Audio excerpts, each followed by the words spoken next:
ఆర్థికంగా, రాజకీయంగా, సామాజికంగా సమాజంలో దళితులకు సముచిత స్థానం కలిగించేలా ప్రోత్సహిస్తున్నటువంటి మన దేవుడు, మన ముఖ్యమంత్రి వర్యులు నారా చంద్రబాబు నాయుడు గారు, లోకేష్ అన్న గారు, తెలుగుదేశం పార్టీ.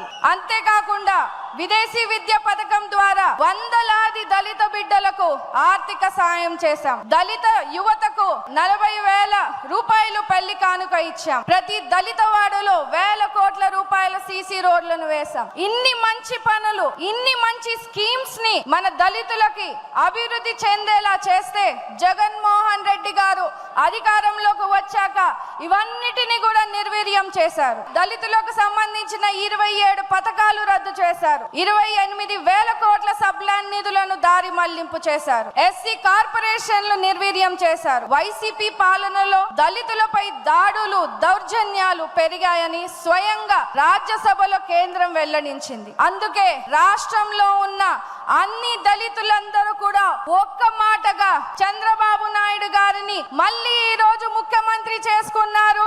దానికి మీరందరూ కూడా కృషి చేసినందుకు రాష్ట్రంలో ఉన్న ప్రతి తెలుగుదేశం